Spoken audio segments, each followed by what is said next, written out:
जैसे तीन तुलसी होती है, एक रामा तुलसी, एक श्यामा तुलसी और तीसरी बिमला तुलसी। कौन सी तुलसी? बिमला। रामा तुलसी जो आपके घर में लग रही है, श्यामा तुलसी जो श्याम कलर की होती है, और बिमला तुलसी वो तुलसी जिसका आधे से भी आधा,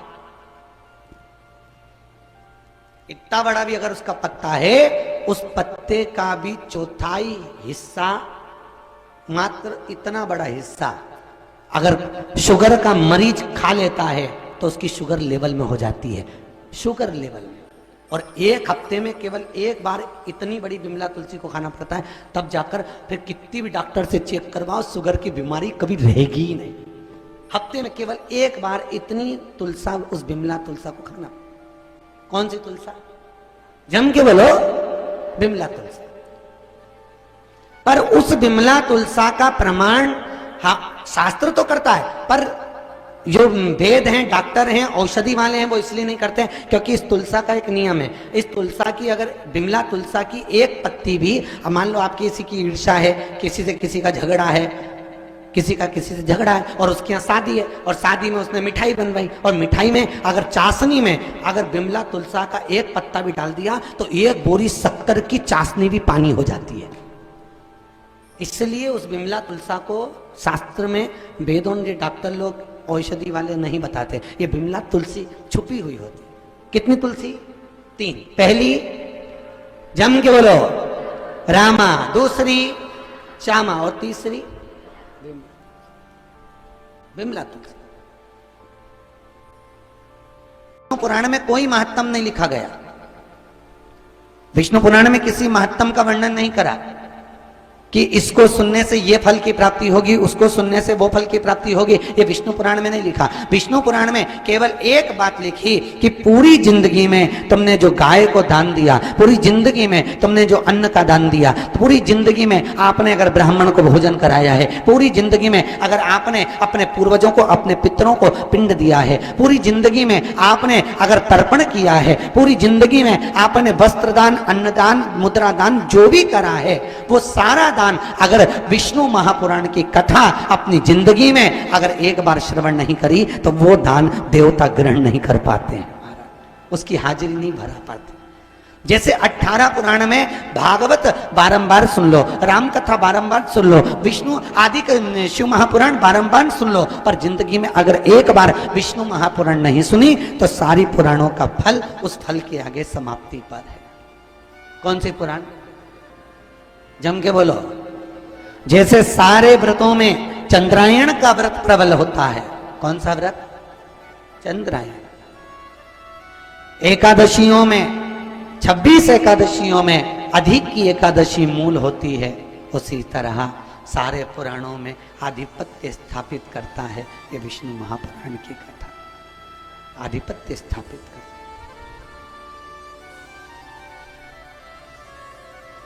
क्या मिलेगा सुनने से? क्या प्राप्त होगा सुनने से? क्योंकि दुनिया के लोगों को अगर जब तक मालूम नहीं पड़े, एक सन्यासन थी, एक हाथ में लोटा लेकर जा रही थी पानी का, एक हाथ में मशाल लेकर जा रही थी। किसी ने पूछ लिया कहाँ जा रही हो? कहा दुनिया के लोगों के लिए मैं बैकुंठ में आग लगाने जा रही हूं और नरक को पानी में बहाने के लिए जा रही हूं। तो बैकुंठ में आग क्यों लगा रही है और नरक को पानी में क्यों बहा रही है? तू ऐसा क्यों कर रही है? उसने कहा केवल एक कारण, दुनिया के लोग ये दो के चक्कर में भगवान का भजन करते हैं, कथा सुनते हैं, दान करते हैं, पुण्य करते हैं, मंदिर जाते हैं, या तो बैकुंठ जाने के चक्कर में या नरक से बचने के चक्कर में। जब ये दोनों ही नहीं रहेंगे तो मुझे देखना है कि दुनिया के लोग भजन करते कि नहीं करते। इसलिए मैं बैकुंठ में आग लगा दूं और नरक को पानी में बहा। मुझे ये देखना है कि फिर भजन होगा कि नहीं होगा, फिर दान होगा कि नहीं होगा, फिर पुण्य होगा कि नहीं होगा, सत्कर्म हो कि नहीं।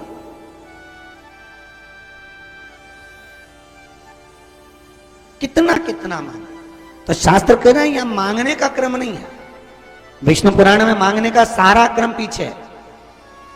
विष्णु पुराण तो एक बात कहती है, जिसने जिंदगी में एक बार विष्णु पुराण की कथा को श्रवण कर लिया, शास्त्र कहता है कि पूरी अष्टलक्ष्मियां, जीवन का सारा सुख उनके पास में आकर विराजमान हो जाता है। किनके पास? जम के बोलो, जिन्होंने जिंदगी में एक बार विष्णु महापुराण की कथा को श्रवण कर लिया। और बड़े किस्मत वाले हो जी मंगरूल नाथ वालों, घर जाके नजर उतरवा लेना।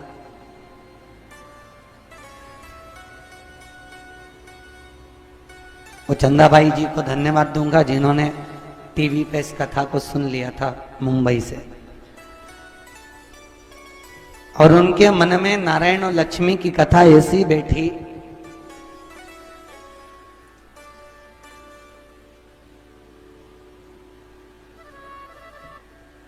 ऐसी बैठी कि उन्होंने फिर नारायणी बाई जी को बोला होगा, मासी जी को, फिर महिला मंडल में बात हुई, मंदिर में बात हुई, फिर धीरे धीरे सब जुड़े और आज भादों के इस पावन महीने में ये विष्णु पुराण की कथा यहाँ प्रारंभ हो गई। ये प्रभु की कृपा है।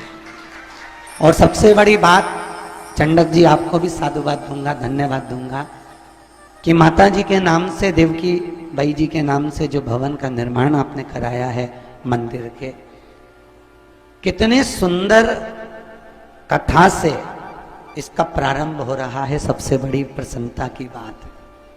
और याद रखिए, जब हम कोई अच्छा काम करते हैं तो हमारी पीठ, हमारे घर के लोग थपथपाते हैं कि तूने बहुत अच्छा काम किया, बहुत अच्छा काम किया। गांव के लोग, नगर के लोग, मोहल्ले के लोग, परिवार के लोग हमारी पीठ थपथपाते हैं, बहुत अच्छा काम किया। जब हम कोई बेकार काम करते हैं तो हमारे लोग थूथू करते हैं, गालियां देते हैं, अपशब्द कहते हैं,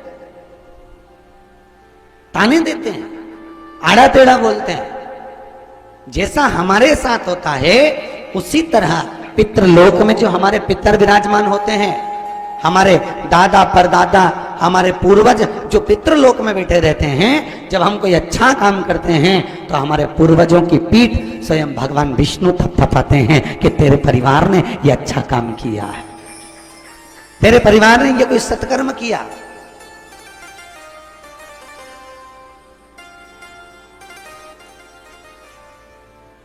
कोई दान, कोई धर्म, कोई पुण्य, कोई अच्छा कर्म किया जाए। और मुख्य यजमान को भी हम तो साधुवाद देंगे, बड़े किस्मत वाले हो साहब, बहुत किस्मत वाले। हजारों हजार 17 पुराण के यजमान बनना सरल, पर 18वें पुराण का यजमान बनना कठिन, क्योंकि सारे पुराणों की रचना इसी से हुई है। भागवत इसी से, शिव पुराण इसी से, नर्मदा आदि आदि जितनी जितनी पुराण और जितनी जितनी उप पुराण, जितने जितने शास्त्र, सारे की सारे केवल इसी से निकले। 6 शास्त्रों की रचना भी इसी विष्णु पुराण से हुई है। 6 शास्त्र की रचना भी इसी से प्राप्त हुई।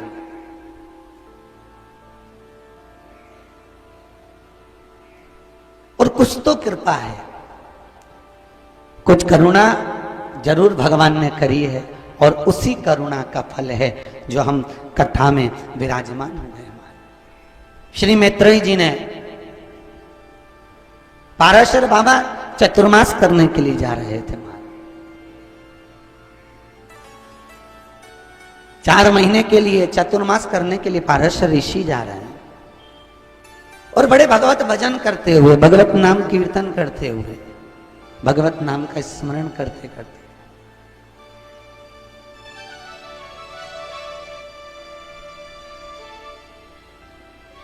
बहुत प्रेम से स्मरण करते करते जा रहे थे। भगवत नाम जपते जपते, ओम नमो भगवते वासुदेवाय, ओम नमो भगवते वासुदेवाय, ओम नमो भगवते वासुदेवाय, ओम नमो भगवते सब गाइए। वासुदेवाय, वासुदेवाय बोलो वासुदेवाय, ओम नमो भगवते वासुदेवाय, ओम नमो भगवते वासुदेवाय, बोलो ओम नमो भगवते वासुदेवाय, ओम नमो भगवते वासुदेवाय। जय जय श्री। भगवत नाम का स्मरण करते हुए पाराशर बाबा चतुर्मास करने के लिए निकले।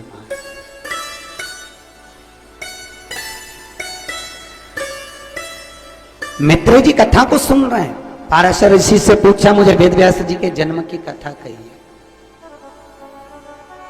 वेद व्यास जी के जन्म का विस्तार से वर्णन करिए महाराज। पाराशर जी कह रहे हैं, मैं चतुर्मास करने के लिए गया और गंगा जी के पावन तट पर पहुंच गए। कहां पहुंचे हैं? गंगा जी के पावन तट पर। अच्छा, गंगा का तट का भी एक महत्व है महाराज। हरिद्वार में गंगा जी के पावन तट का अलग महत्व है, इलाहाबाद में गंगा जी के पावन तट का अलग महत्व है, यूपी लखनऊ आदि में जो गंगा बहकर जा रही है उसका अलग महत्व है।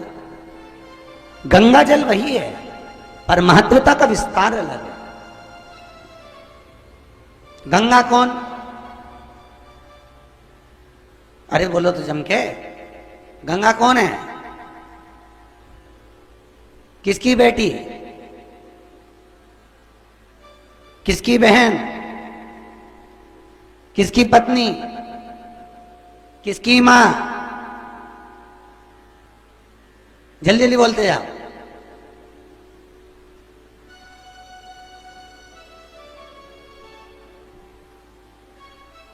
कौन है गंगा?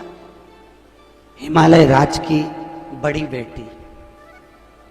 कौन से नंबर की बेटी? पहले नंबर की। हिमालय राज की दो बेटी थी, एक थी गंगा, दूसरी थी पार्वती। क्या नाम था? जम के बोलो। पहली गंगा और दूसरी पार्वती। बड़ी बेटी है। और इतना भाव था इस गंगा जी के मन में, इतना भाव था, इतना प्रेम और इतना भाव गंगा रखती थी जिसका वर्णन है। पर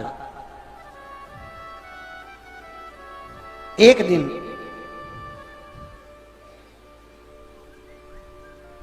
जब पार्वती जी का जन्म हुआ तब देवर्षि नारद ने उनको कह दिया था पार्वती को कि इसका जो पति होगा वो भस्मी रमाने वाला होगा। ये तो कथा आपको शिव महापुराण में बताइए।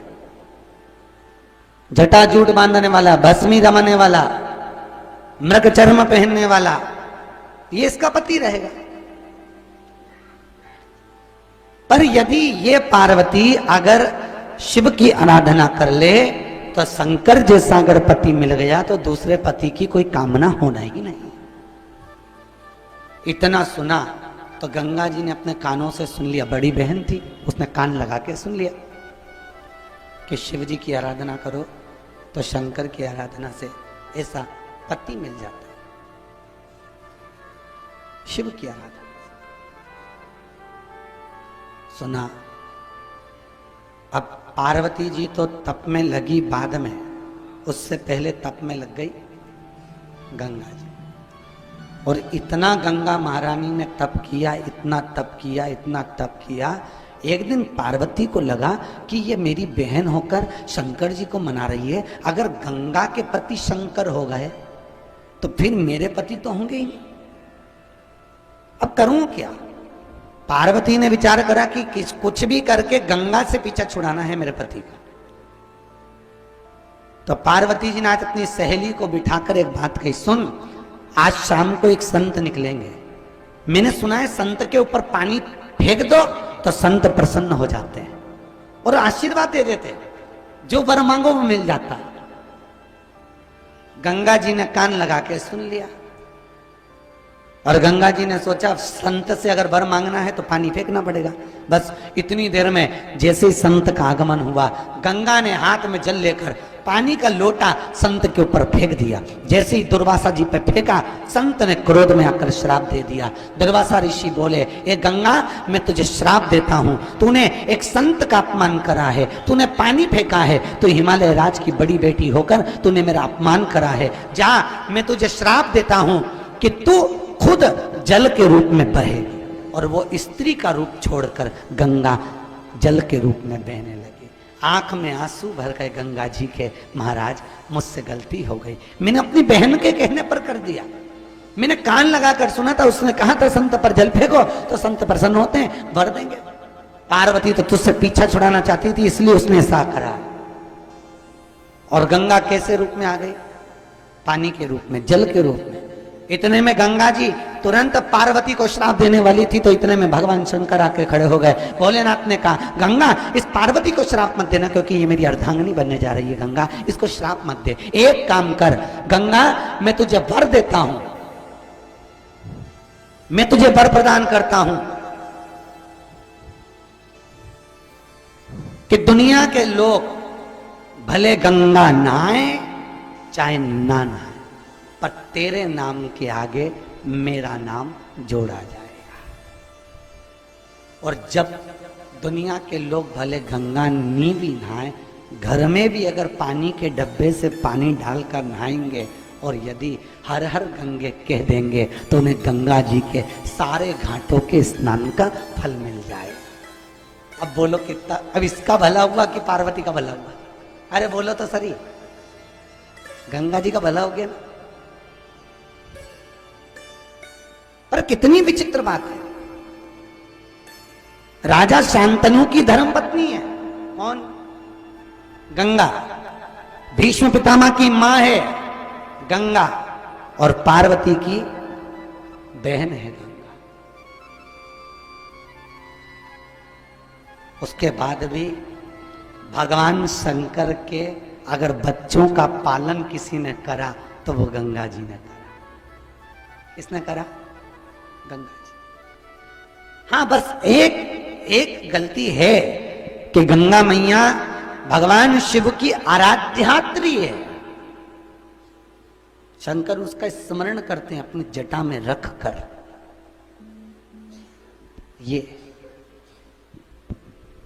तो विष्णु पुराण में लिखा है, पाराशर ऋषि कहीं अगर तप करने के लिए जा रहे हैं, पाराशर बाबा अगर चतुर्मास करने के लिए जा रहे हैं, तो गंगा जी के घाट पर जा रहे हैं, गंगा जी के तट पर जा रहे हैं। तो आप लोग चतुर्मास कहां कर रहे हो? तो चतुर्मास करने का एक क्रम में आप लोग ध्यान में रखना कि अगर हम 4 महीने सावन भादो कुमार कार्तिक आदि जो भी क्रम हम कर रहे हैं, हम लोग भगवान का भजन करने के लिए अगर बैठे हैं, तो तुम्हें ये अंदाजा लगा कर बैठना कि चतुर्मास में हम जो विष्णु महापुराण की कथा सुन रहे हैं, भले हम मंगरूलनाथ में सुन रहे हो, पर तुम्हारा मन होना चाहिए कि सामने गंगा बह रही है और हम गंगा जी के घाट पर बैठकर इस विष्णु पुराण की कथा को श्रवण कर रहे हैं। कहां पर बैठकर?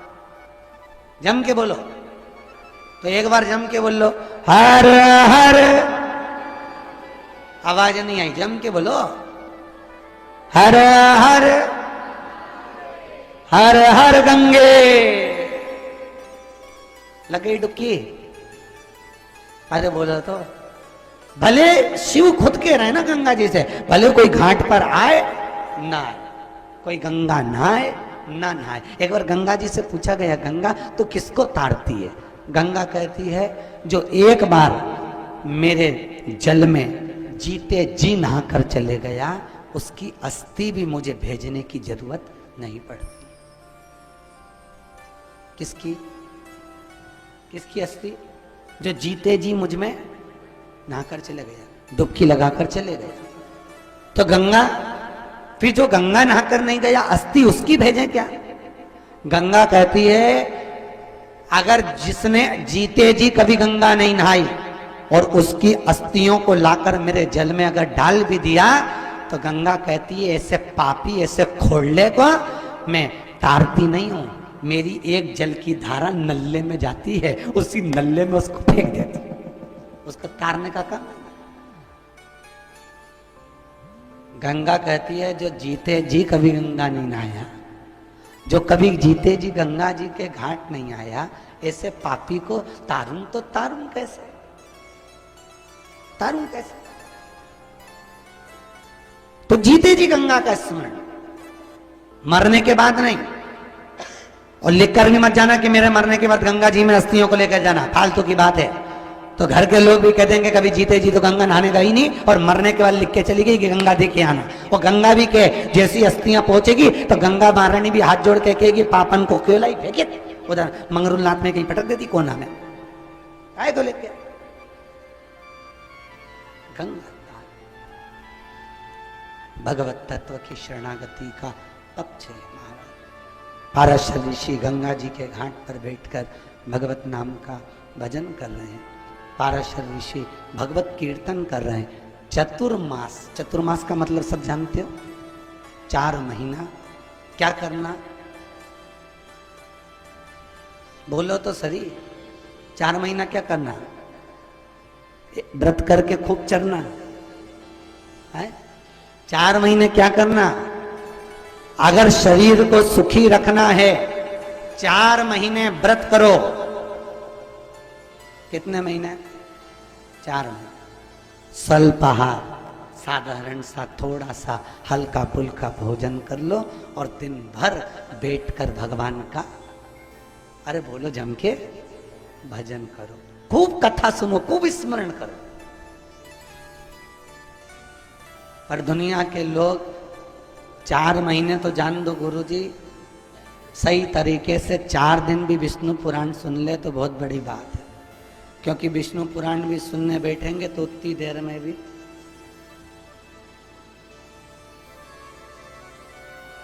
अच्छा पड़ोसन जगाएगी ना, उठ सो रही क्या, तो फिर ऐसी क्या कर रही, कहीं नहीं भगवान भाग रहा तो बुला रही, भगवान को बुला रही, सो नहीं गई। महाराज बहुत कठिन है, भोजन सरल है पर भजन, अरे बोलो तो कठिन है। मनुष्य देह सरल है, बहुत सरल है मनुष्य देह। आप दान कर दो मनुष्य देह मिल जाएगी, भजन करो मनुष्य देह मिल जाएगी। आप कोई कन्या दान कर दो, अन्न दान कर दो, वस्त्र दान कर दो, किसी भूखे को भोजन करा दो, कहीं सत्संग सुन लो, कथा भागवत सुन लो, मनुष्य देह मिल जाएगी। मनुष्य देह पाना सरल है, पर मनुष्य देह पाकर भगवान की कथा सुनना, भजन करना, कीर्तन करना, स्मरण करना बहुत कठिन है, बहुत कठिन होता है। तुम देखना कई लोग तो बहुत दूर दूर से कथा को सुनने के लिए भी आ जाते हैं, बहुत दूर दूर से। और कई लोग ऐसे होते हैं मोहल्ले में, गली में, यही रहे बाजू में, यही पास में, तो भी निकल के नहीं आ पाते। अच्छा अपने मन में आता है कि वो इतनी दूर से आ गया और ये पास की पास क्यों नहीं आई, क्या कारण है, उसको बुलाया नहीं क्या? बुलाने वाली बात नहीं है, आपने तो बुलाया पर जिसको बुलाना था उसने नहीं बुलाई। फिर वही वाली बात आ गई, जिसको मनुष्य चुनता है वो संसद में जाकर बैठता है, और जिसको मेरा नारायण चुनता है वो सत्संग में जाकर बैठता है। ये चुनने पर, आपने चुना वो संसद में बैठ गया, पर आपको जिसने चुना वो आप यहां बैठे हो। अगर वो नहीं चुनता तो घर में 4 मेहमान आ जाते, अगर वो आपको पसंद नहीं करता तो भगवान कोई भेज देता घर में, बुआ जी, काका जी, नाना जी, फूफा जी, कोई भी आके बैठ जाता। मालूम पड़े बुखार आ जाए, तबियत खराब हो जाए, घुटना दुखने लगे, सिर दुखने लगे, पांव हाथ दुखने लगे, वो किसी को भी भेज दे, उसकी मर्जी। उसको नहीं बुलाना तो नहीं बुलाना, तो ढेर बहाने, वो किसी को भी कैसे भी कर दे। पर जिसको बुलाना है भगवान उसको दौड़कर बुला लेता है। फिर वही बात है ना, उसको बुलाना था। ये हमारे कर्म की अनुकूलता में हमें परमात्मा की कथा मिल रही है, हमारे कर्म की अनुकूलता में हमें भगवान नारायण की पावन कथा श्रवण करने का सौभाग्य मिल रहा है, हमारे कर्म के अनुसार। महाराज पाराशर ऋषि कह रहे हैं, मैं गंगा जी के पावन तट पर तप करने के लिए गया, मैत्र जी तब मैंने 4 महीना भगवान का इतना भजन करा, इतना कीर्तन करा, इतना स्मरण करा, समय की अनुकूलता में मेरे स्नान करने के लिए रोज जाता गंगा जी में, वापिस आता, होमादि कर्म करता और भगवत कीर्तन। उसी समय पर एक सत्यवती नाम की एक कन्या, जिसका नाम था मत्स्यगंधा। क्या नाम था? मत्स्यगंधा। ये मत्स्यगंधा कौन? एक मछुआरे ने मछली को पकड़ा और मछली को पकड़कर जब काटा, काटने पर उस मछुआरे के पेट से, उस मछली के पेट से, उस मछली को जिसको पकड़ा था उसके उदर से एक कन्या ने जन्म लिया, जिसका नाम मत्स्यगंधा था। मत्स्यगंधा क्यों? क्योंकि इस कन्या के शरीर से मछली की गंध आती थी। किसकी गंध आती है? मछली की। अब ईमानदारी से बोलो, अगर मछली की गंध आएगी तो उसको तुम अपने पास बिठाओगे क्या? नहीं। और इतनी बुरी गंध, इतनी बेकार मछली की गंध उसके शरीर से आती थी कि लोग उसको पास नहीं रखते थे। पर मछुआरे ने अपनी बेटी की तरह रखा था, तो उसका पालन पोषण करता, उसको अच्छे से रखता। अब एक दिन मत्स्यगंधा को मालूम पड़ा कि हमारे पिताजी के गांव में संत पधारे।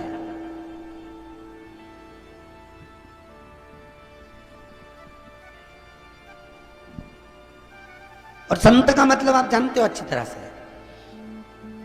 संत का मतलब है जिसने सांसारिक वस्तुओं का, सांसारिक चीजों का, सांसारिक मोह माया का अंत कर दिया हो, उसका नाम, अरे बोलो तो, वो संत। महात्मा का मतलब मालूम है? जिसकी नाचे आत्मा, वही है महात्मा। महात्मा वो नहीं कि एकदम कोई आया गुस्सा हो गए। एक व्यक्ति ने पूछा था, सवेरे कोई ऊपर आया था, तो उसने कमरे में आकर पूछा, गुरुजी एक प्रश्न है, अगर आप उत्तर दे देंगे क्या? हमने कहा बोलो क्या प्रश्न है। वो कोई लकड़ी मकड़ी का काम कर रहा था, बांस मांस तोड़ रहे थे, और फिर बाद में थोड़ी देर तोड़ने मोड़ने के बाद में ऊपर एक रीफ लेकर ऊपर आए। हमारा एक प्रश्न है, आप उत्तर देंगे क्या? हमने कहा बोलो क्या प्रश्न है। महाराज जी प्रश्न ये केवल इतना सा है, क्या प्रश्न है? एक प्रश्न हमारा बस इतना सा है महाराज, कि हमारा भागवत तत्व, हमारा भजन, हमारा कीर्तन, हमारा स्मरण का फल हमको कितने घंटों में प्राप्त होता है? महाराज भैया, अग्नि पुराण हो, विष्णु पुराण हो, नर्मदा पुराण हो, भागवत पुराण हो, चाहे कोई भी पुराण हो, हर पुराण का एक कर्म है कि आपके किए गए कर्म का फल आपको मिलता है। पर ये शास्त्र में नहीं लिखा कि 9 घंटे की 5 घंटे कि 3 घंटे कि 2 घंटे में प्राप्त हो। पुराण कहती है आप कर्म करिए, पर फल की इच्छा, गीता जी में स्वयं भगवान ने कहा फल मैं दूंगा, तो कर्म किए जा। कर्म करना अपने हाथ में। क्यों? कोई व्यक्ति कहता, पूछता है, महाराज जी ये बताओ कि हमारे को भाग्य का मिलता है कि कर्म का मिलता है? अरे बोलो तो, व्यक्ति काम करेगा तब मिलेगा कि भाग्य से मिलेगा? है? जम के बोलो, काम करेगा तब मिलेगा। हमारे भाव पीछे से बोल रहे हैं कि जब व्यक्ति कर्म करेगा तब उससे फल मिलेगा। आपका क्या विचार है? कर्म। और कोई है? बोलो तो। नहीं, अच्छे से बिल्कुल अलमस्त हो के बैठो, तुम तो जवाब दो। ये तो विष्णु पुराण है, चलना है 7 दिन आनंद से, तुम तो आराम से। आदि पुराण आपको बांचना है, आदि मुझे बांचना है, सुनना भी है और बांचना भी। काय का मिलेगा? भाव बोले कर्म का, आप बोले कर्म का। शास्त्र कह रहा है व्यक्ति को भाग्य का और कर्म का दोनों का प्राप्त होता है। जिसने बैंक में लॉकर में अपनी रकम रख रखी होगी, उसको मालूम होगा कि उस लॉकर की 2 चाबी होती है। एक चाबी बैंक के मैनेजर के पास में है और एक चाबी आपके पास में है। कर्म रूपी चाबी आप घुमाते रहिए, मैनेजर कभी भी अपनी चाबी लाएगा और लगा के चले जाएगा और लॉकर खुल जाएगा। चाबी तो है। कितनी चाबी? 2।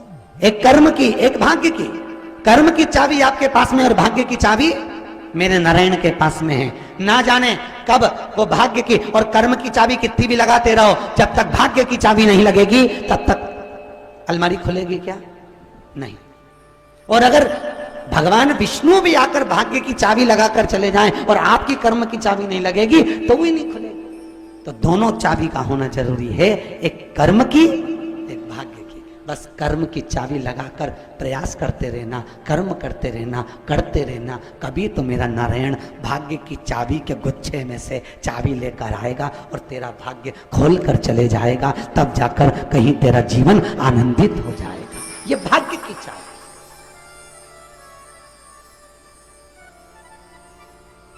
हम कर्म करते हैं। कितना सुंदर कहा, मत बुरे कर्म कर बंदे, वरना पछताएगा। भगवान की आंखों से तू बच नहीं पाएगा, तू बच नहीं पाएगा। अरे ओ अज्ञानी मत कर नादानी। हमारे कर्म की तो मत्स्य गंधा के शरीर से जो गंध आ रही है, मछली की जो गंध उत्पन्न हो रही है, मत्स्य गंधा दूर। आज मत्स्य गंधा को मालूम पड़ा कि हमारे पिताजी के गांव में, जहां हमारे पिता रहते हैं, वहां पर कोई संत आए, और संत आए तो उनकी सेवा हो।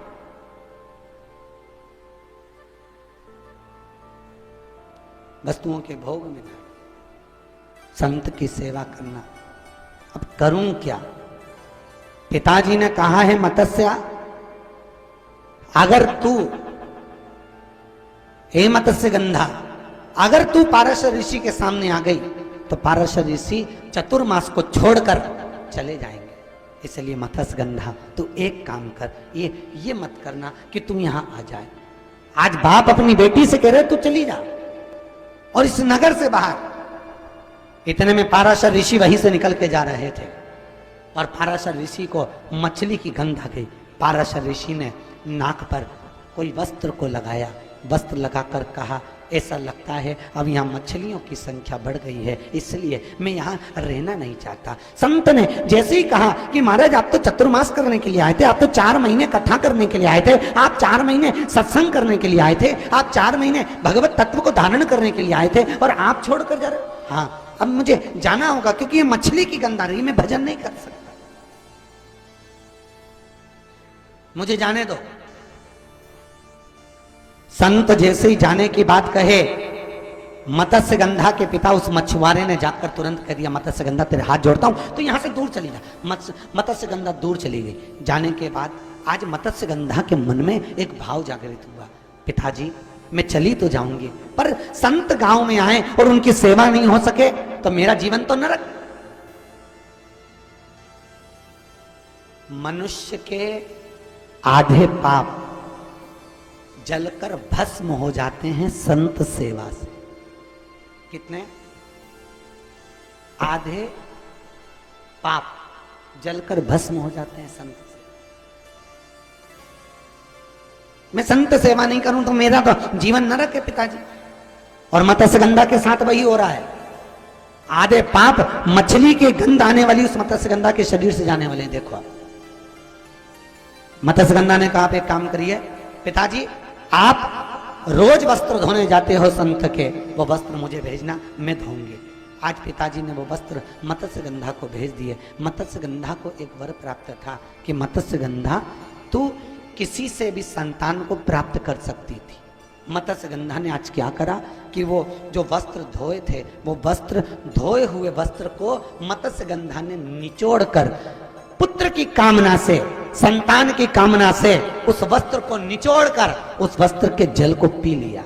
महाराज, अगर मेरा तेज पुंज है तो मैं इस पाराशर ऋषि के स्वयं इस पाराशर ऋषि जैसा पुत्र प्राप्त करूं। जल को पिया, गर्भ ठहर गया। एक दिन संत चतुर्मास करके जाने लगे। जैसे ही जाने लगे, मत्स्य गंधा सामने आकर खड़ी हो गई। मत्स्य गंधा ने कहा, गुरुदेव आप जा रहे हैं, पर मेरे उदर में आपका पुत्र है।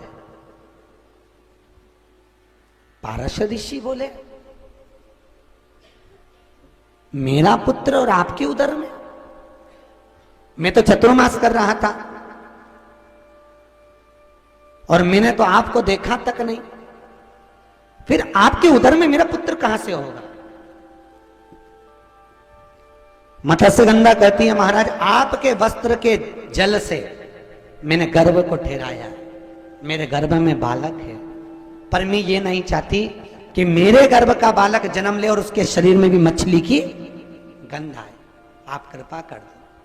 संत पाराशर ऋषि ने मछली की गंध आने वाली उस मत्स्य गंधा को हाथ में जल लेकर मत्स्य गंधा के शरीर से वो मछली की गंध आना बंद करवा दी और उसका नाम सत्यवती हो गया। क्या नाम हो गया? अब मत्स्य गंधा नहीं रहा, क्या नाम है?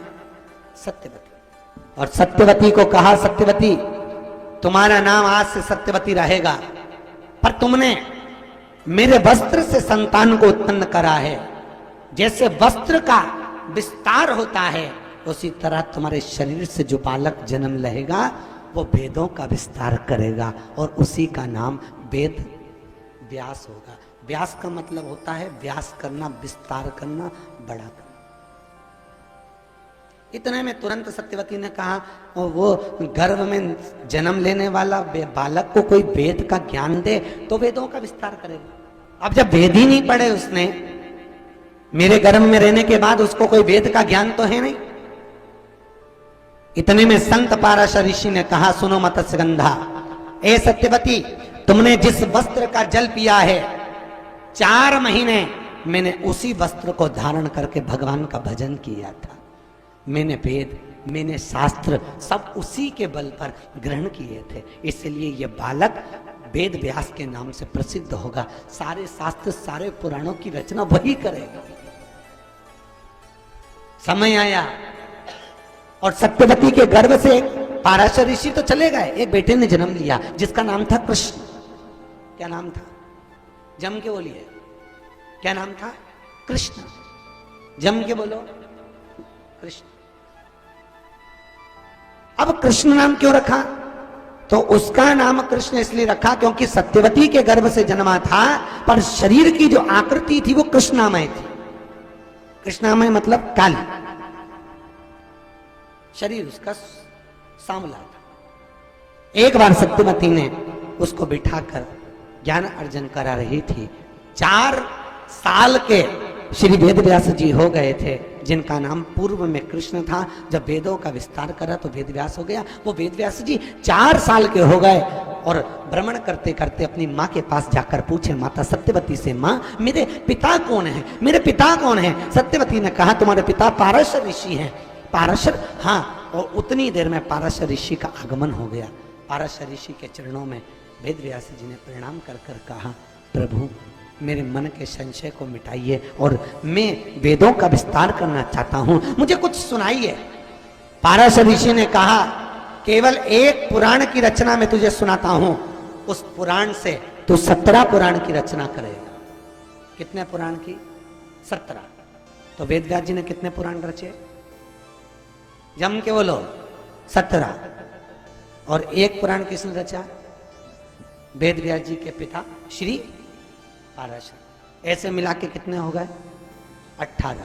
पर अभी तो आप शुरू में तो बोल रहे थे कि वेद व्यास जी ने 18 पुराण रचे। बोलो राधे। अच्छा जम के बोलो, दोनों हाथ उठा के राधे। कितने पुराण की रचना करी वेद व्यास जी ने? 17। और पाराशर ऋषि ने 1। कुल मिला के 18। तो सारे पुराणों को जो लिखा गया वो इसी पुराण से लिखा। विष्णु पुराण में शिव महापुराण, शंकर जी का वर्णन, भागवत जी का पूरा वर्णन, अग्नि पुराण का पूरा वर्णन, जितनी जितनी पुराण हुई सारी पुराणों का रसतत्व ये 23,000 श्लोक में वर्णित कर दिया।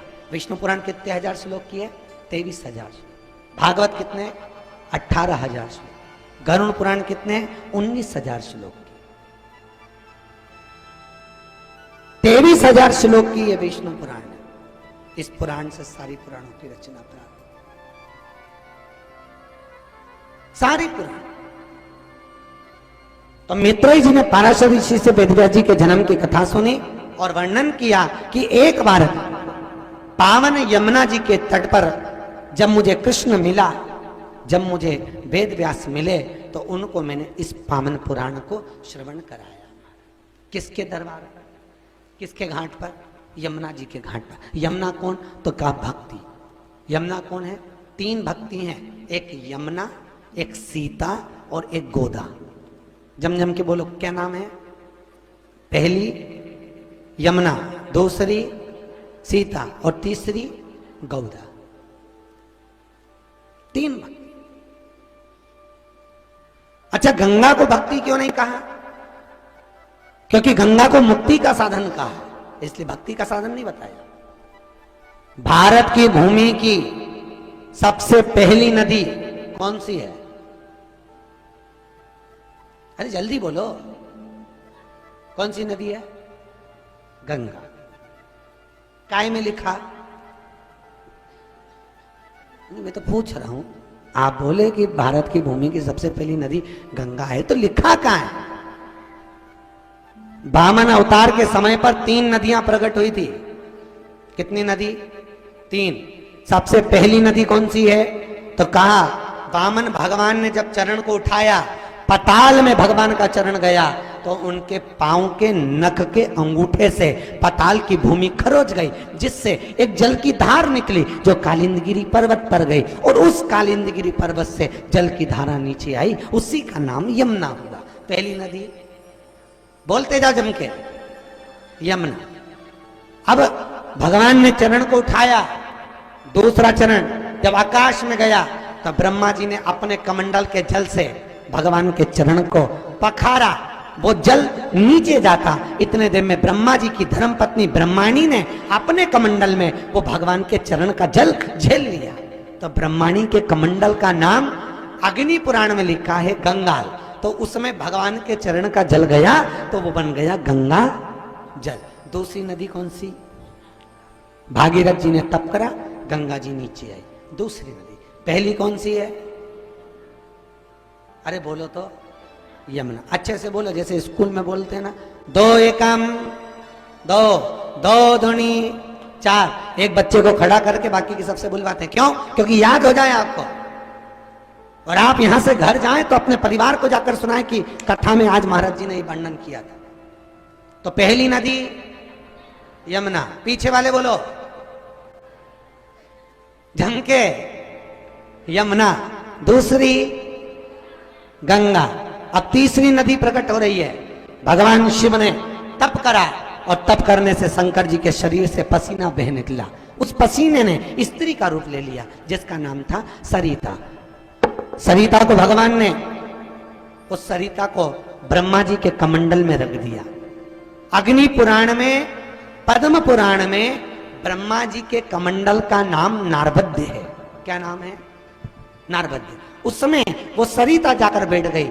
जब राजा पुरुकुस ने अपनी मां को बैकुंठ भेजने के लिए तप करा, तब शंकर जी ने उस सरिता को पृथ्वी पर बुलाया, तो नारबद्य में से निकल कर आई, तो उसका नाम नर्मदा हो गया।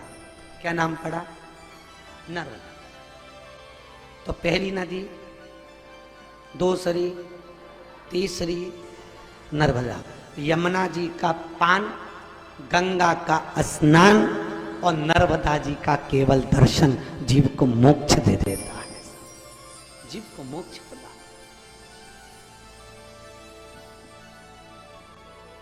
पूरी पृथ्वी पर केवल एक नदी है जिसकी परिक्रमा होती है। कौन सी? नर्मदा। गंगा की परिक्रमा नहीं होती, यमुना की परिक्रमा नहीं होती, गोदावरी, सरयू, मंदाकिनी आदि जितनी नदियां हैं भारत की भूमि पर, इनकी परिक्रमा नहीं होती। केवल पृथ्वी पर एक नदी है। कौन सी? नर्मदा, जिसकी परिक्रमा होती है। और मंगरुल नाथ वालों, तुम तो किस्मत वाले हो। और नारायणी ने, भाई जी ने, मासी जी ने, और 4 भुजा नाथ की कृपा से नर्मदा की भी परिक्रमा कर ली। आप लोगों ने करी है ना, बड़े किस्मत वाले। नर्मदा। तो यमुना के घाट पर बैठकर पाराशर ऋषि ने वेदव्यास जी को सुंदर कथा का, सुंदर आनंदमय कथा का रसात्विक सुख प्रदान करा है। विष्णु पुराण का सुख देना प्रारंभ करा विष्णु। और जैसे विष्णु पुराण का सुख देना प्रारंभ करा, अब यमुना कहां पर है? विष्णु पुराण कहां सुनाई जा रही है? यमुना कहां है? तो कहा यमुना वृंदावन में, यमुना गोकुल में, यमुना मथुरा में। तो उस सुंदर पवित्र पुण्य में भूमि वृंदावन की रज में इस विष्णु पुराण का विस्तार कर सुंदर पारस्य ऋषि ने मैत्रेय जी को और व्यास जी को इसका वर्णन किया है। कौन कौन गया वृंदावन? हाथ उठा। गए हो? बहुत बढ़िया। अभी कहां बैठे हो? नहीं, अभी कहां बैठे हो? मंगरुलनाथ में, गंगा जी के घाट पे। वो तो उस समय थे जब कथा चालू हुई थी। अभी कहां बैठे हो? है यमुना जी के घाट पर। तो यमुना का घाट कहां?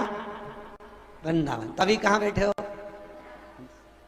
इसलिए भावपूर्ण तरीके से वृंदावन जाने को जी चाहता है। पाराशर बाबा कह रहे हैं वेद व्यास जी को, वेद व्यास,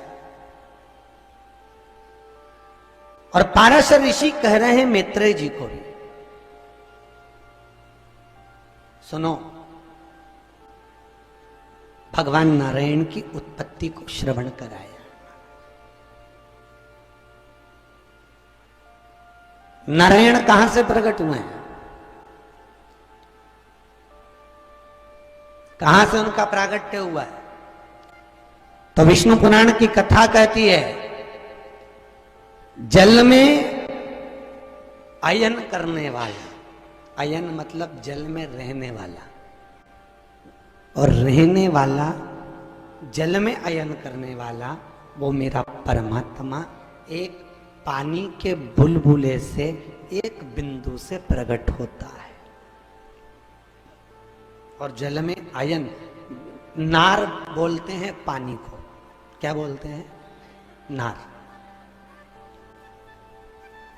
और उसमें रहने के कारण, अयन करने के कारण, रहने के कारण नाम क्या पड़ गया? नार में अयन करा तो क्या हो गया? जम के तो बोलो, नार।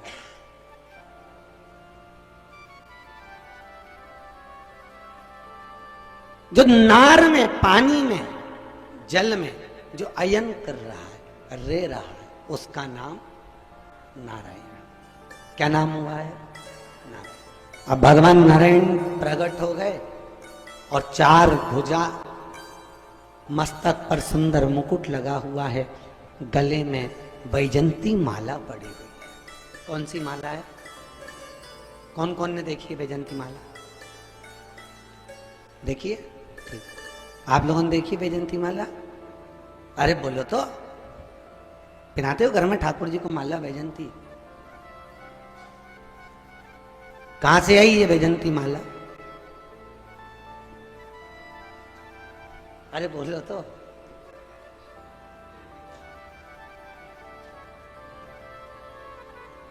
वह वैजंती माला नहीं पूछ रहा है राम जी, आप तो वह फिल्म की वैजंती माला बता रहे हैं। हो जाता है कभी कभी। एक बार हमने अमरावती में सती धाम में कथा थी और वहां पर प्रश्न कर लिया सती धाम में कि तुलसी के पति का नाम बताओ। एक 80 साल की अम्मा उठ के बोली मिहिर। हमने पूछा ये कहां की तुलसी का पति है? तो कि महाराज जी ये सास भी कभी बहू की तुलसी का पति।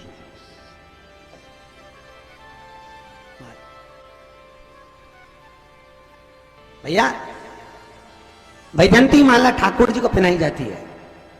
अपन लोग आरती में भी गाते हैं ना, गले में बैजंती माला बजावे मुरली मधुर बाला।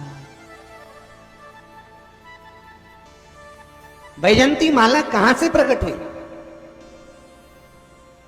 शास्त्र कहता है हजारों बार, हजारों श्रृंगार का दान दे दो, हजारों वस्त्र ठाकुर जी के बनवा दो, हजारों आभूषण चारों धाम में जाकर, बद्रीनाथ, केदारनाथ, यमुनोत्री, गंगोत्री, रामेश्वर, द्वारका, जगन्नाथ, सारी दुनिया में जाकर भगवान को खूब श्रृंगार और वस्त्र का दान कर दो।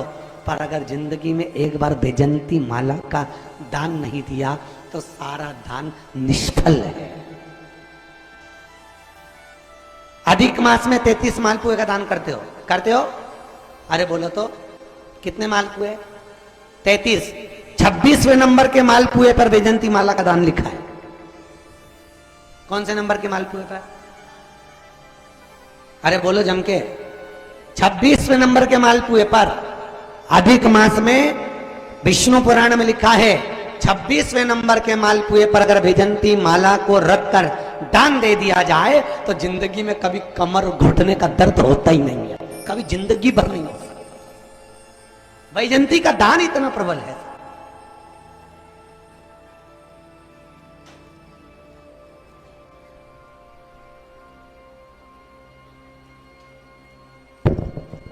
तो शाम को गीता बाई ऊपर आई थी, शाम को आई थी, सुबह आई थी गीता बाई जी, सुबह ही आई कि गुरुजी मैंने तो रात के बहुत पाँव दुख रहा था, मेरा घुटना चलते ही नहीं बने, बाहर से चलते ही नहीं बने, फिर रात के गोली खाई तब जाके यहाँ आई। तो मैंने कहा जी जी ये गोली खाने की जरूरत ही नहीं पड़ती, अगर वैजयंती माला भगवान को पिला देती।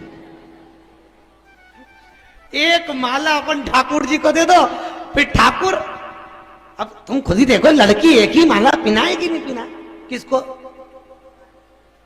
लड़की अपने पति को एक ही माला पिनाती है, बस वो माला पहनी, उसके बाद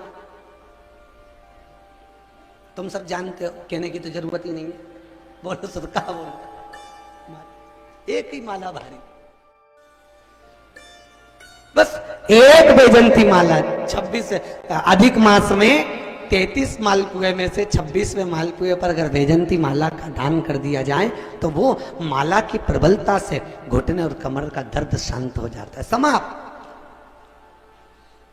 और वैजयंती माला का इतना क्रम है साहब कि घर में ठाकुर जी को बिना वैजयंती माला के कभी नहीं रखना। क्यों? शास्त्र कहता है हमारे घर में अगर किसी ने टोना करा, हमारे घर में हाय लगी, नजर लगी, या हमारे घर में थोड़ी सी भी परेशानी आती है तो वैजयंती माला में जो मनके होते हैं वो अपने आप फटना चालू हो जाते हैं, टूटना चालू हो जाते हैं अपने आप। किस किसने देखी वैजयंती माला? अरे बोलो तो सही, छोटे छोटे मनके होते हैं उसमें, छोटे छोटे मनके वैजयंती माला। आप बोलेंगे दुकान पे तो वो दे देगा, यहाँ मिल जाएगी, ऐसा नहीं है। यहाँ मंगरुलनाथ में तो दुनिया की चीज मिल जाए, मिले कि नहीं मिले, पर भाव होना चाहिए आपका लाने का। वैजयंती माला का क्रम जैसे 3 तुलसी होती है, एक रामा तुलसी, एक श्यामा तुलसी और तीसरी बिमला तुलसी। कौन सी तुलसी? बिमला। रामा तुलसी जो आपके घर में लग रही है, श्यामा तुलसी जो श्याम कलर की होती है, और बिमला तुलसी वो तुलसी जिसका आधे से भी आधा, इतना बड़ा भी अगर उसका पत्ता है, उस पत्ते का भी चौथाई हिस्सा, मात्र इतना बड़ा हिस्सा अगर शुगर का मरीज खा लेता है तो उसकी शुगर लेवल में हो जाती है, शुगर लेवल में। और 1 हफ्ते में केवल 1 बार इतनी बड़ी बिमला तुलसी को खाना पड़ता है, तब जाकर फिर कितनी भी डॉक्टर से चेक करवाओ, शुगर की बीमारी कभी रहेगी ही नहीं। हफ्ते में केवल 1 बार इतनी तुलसा, उस बिमला तुलसा को खाना। कौन सी तुलसा? जम के बोलो, बिमला तुलसा। तुलसा का एक नियम है, इस तुलसा की, अगर बिमला तुलसा की एक पत्ती भी, मान लो आप किसी की ईर्ष्या है, किसी से किसी का झगड़ा है, किसी का किसी से झगड़ा है और उसके यहाँ शादी है, और शादी में उसने मिठाई बनवाई, और मिठाई में अगर चाशनी में अगर बिमला तुलसा का एक पत्ता भी डाल दिया तो 1 बोरी शक्कर की चाशनी भी पानी हो जाती है। इसलिए उस बिमला तुलसा को शास्त्र में, वेदों के डॉक्टर लोग, औषधि वाले नहीं बताते, ये बिमला तुलसी छुपी हुई होती। कितनी तुलसी? 3। पहली जम के बोलो रामा, दूसरी श्यामा और तीसरी बिमला तुलसी। एक मात्र जरा से शरीर की शुगर को बराबर करते, लेवल बिमला तुलसी। और बिमला तुलसी का प्रमाण है, उसको खाओगे और खाने के बाद शक्कर खा के देखना, उसका स्वाद नहीं आए, पानी जैसी लगे, समझ लेना ओरिजिनल बिमला तुलसी है, ओरिजिनल। जैसे रुद्राक्ष का महत्व है कि गले में हम जो रुद्राक्ष पहनते हैं, 1 मुखी, 3 मुखी, 5 मुखी, 7 मुखी, जो रुद्राक्ष हम पहन रहे हैं वो असली है कि नकली, उसका प्रमाण क्या? तो उसको शहद और पानी में मिलाकर रख दो। अगर रुद्राक्ष शहद पानी में बनाकर रखा और थोड़ी देर तैरने के बाद वो डूब जाए, समझ लो कि ओरिजिनल है। अगर वो रुद्राक्ष पानी में तैरता रहे, समझ लो नकली है। ये रुद्राक्ष की कीमत है। उसी तरह जैसे ओरिजिनल पुखराज की महत्वता होती है कि सूर्य को देखने पर उसमें से एक किरण जमीन पर जाए, केवल एक किरण, समझ लो ओरिजिनल पुखराज है। और अगर किरण ना पड़े तो वो नकली पुखराज।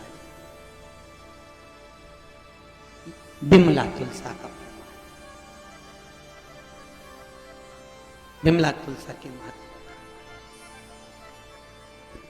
तो यहां शास्त्र कह रहा है बैजंती माला भगवान को प्रिय। तो बैजंती माला का प्रमाण कहां से आया? बैजंती आई कहां से? तो विष्णु पुराण में लिखा बैजंती माला का क्रम। महाराज, एक बार भगवान कृष्ण अर्जुन के पास जा रहे थे। अब देखिए, अर्जुन के नजदीक में पहुंचकर भगवान ने क्या देखा कि एक दत्त नाम का राजा अर्जुन पर बाण छोड़ रहा था। और अर्जुन पर जैसे ही उसने बाण छोड़ा, तभी अर्जुन दत्त नाम के उस राजा के बाण से थोड़े से मूर्छित से हो गए थे। दूसरी बार दत्त नाम के उस ब्राह्मण ने एक बाण और छोड़ा, जिस बाण का नाम था वैष्णव अस्त्र। कौन सा अस्त्र है? जम के बोलिए, वैष्णव अस्त्र। और वो वैष्णव अस्त्र अर्जुन को जाकर लगता। इतनी देर में भगवान कृष्ण उस अस्त्र को झेलने के लिए अर्जुन के सामने खड़े हो गए। जैसे ही खड़े हुए, वो वैष्णव अस्त्र अर्जुन को जाकर तुरंत नहीं लगा। भगवान के गले में जैसे ही वैष्णव अस्त्र आया तो उसने बैजंती का रूप धारण कर भगवान के गले में धारण हो गया। उस दिन से अर्जुन की ऊपर जो काल आया, वह भगवान ने अपने गले में बैजंती के रूप में धारण करा। तो हिंदू धर्म में आज भी नियम है कि घर में ठाकुर जी को, घर में भगवान को अगर बैजंती माला पहना कर रखी है, तो अगर आपके घर में कोई दुख आएगा, तकलीफ आएगी, कोई बीमारी आएगी, कोई कष्ट आएगा, तो सबसे पहले बैजंती माला का जो मनका है वो बीच में से चिटक जाता है, टूट जाता है। आज भी दत्त नाम के राजा ने जो शस्त्र छोड़ा था वैष्णवास्त्र, उस वैष्णवास्त्र को भगवान ने बैजंती के रूप में धारण कर, किसके रूप में?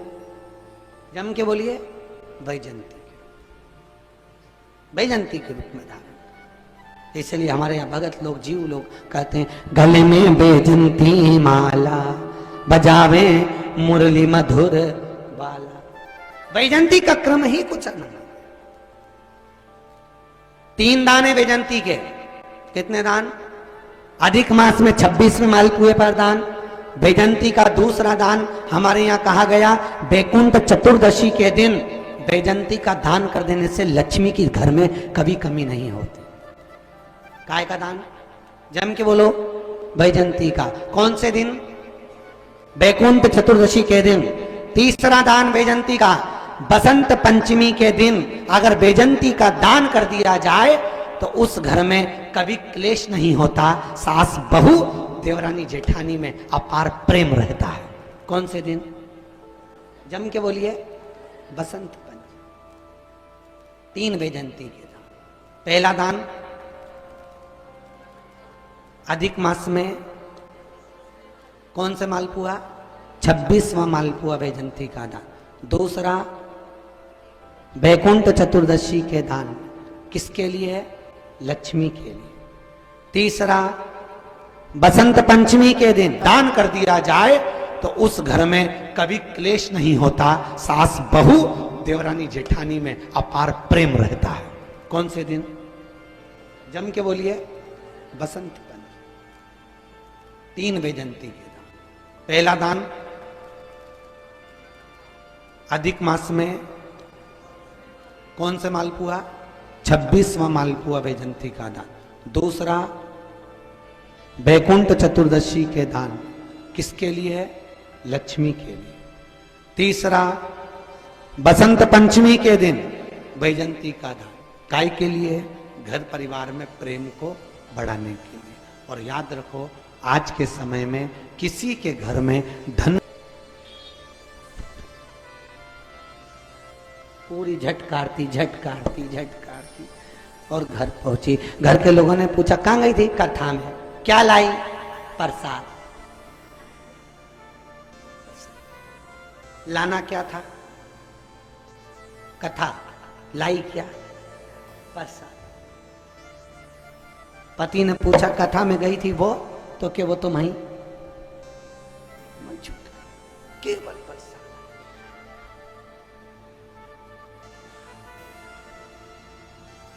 किसके लिए? हम आत्म कल्याण स्वयं के।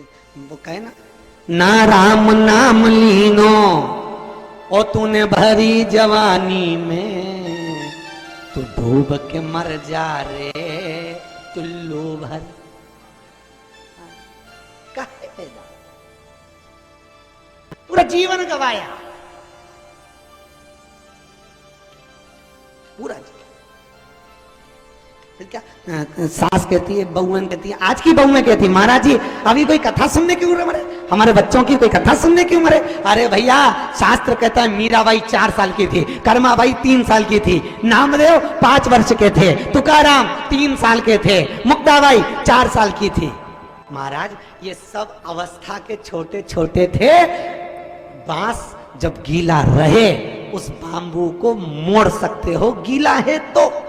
और अगर बांबू सूख गया मोड़ोगे टूट जाएगा। उसी तरह बचपन, जवानी, अधेड़ी, बुढ़ापा सब भगवान का, सब कुछ भगवान।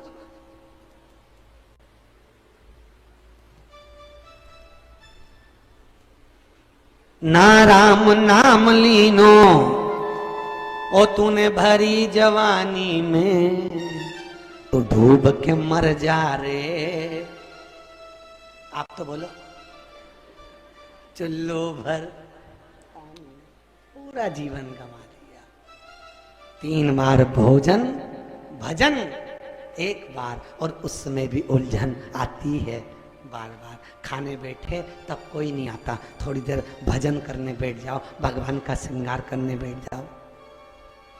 जय हनुमान ज्ञान गुण सागर, जय कपीस तिहु लोक उजागर, रामदूत अतुलित बल धाम, अंजनी पुत्र पवन सुत नामा, महावीर विक्रम बजरंगी, कुमति निवार सुमत के संगी, कंचन बरन विराज सुबेसा, कानन कुंडल कुंचित केसा, हाथ वज्र ध्वजा विराजे, कांधे मूर्धन्य साजे, शंकर सुवन के श्री नंदन, तेज प्रताप विद्यावान गुणी अति चातुर, राम काज करबे को आतुर। अरे वहां से पोछा लगाती लगाती यहाँ ला, और बर्तन वहां पड़ा मारक दे। जय हनुमान ज्ञान गुण सागर, जय कपीस तिहु लोक उजागर, रामदूत अतुलित बल धाम, अंजनी पुत्र पवन सुत नामा, महावीर विक्रम बजरंगी, कुमति निवार सुमत के संगी।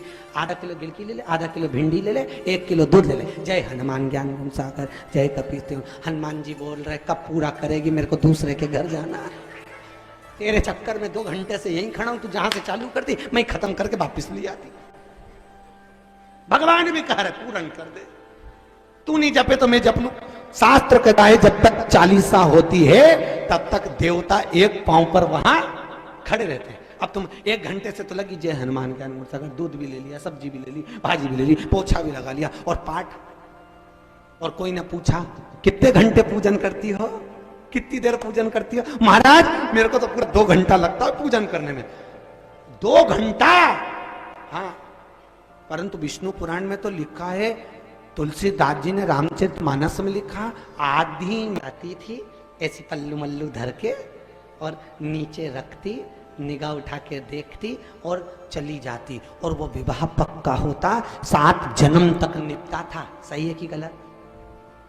एक आज का विवाह, लड़का लड़की को 2 घंटा होटल में दिखाओ, 4 घंटे बाद विवाह पक्का हो गया, 18 घंटे फोन पे लगी रही, उसके बाद में 2 साल बाद तलाक हो गया। कितने साल? 2 साल बाद तलाक। पहले का विवाह मात्र एक क्षण देखा और उसमें विवाह पक्का हुआ, वो 7 जन्म तक चला। और एक वही बात है, तुलसीदास जी लिख रहे हैं आधी में पुनियाद, और आप बोल रहे हो कि मैं 2 घंटे भगवान की सेवा करूं। तो ये 2 घंटे वाला संबंध कौन सा जो आज का है, और वो आधी में पुनियाद वाला कौन सा है? वही न जी भर के देखा न कोई बात की, बड़ी आरजू थी मुलाकात की। वो एक क्षण बस भगवान से मिलना हुआ, भगवान के मंदिर में गए, प्रणाम करा। कई कई लोगों की आदत होती मंदिर में 2 घंटे तक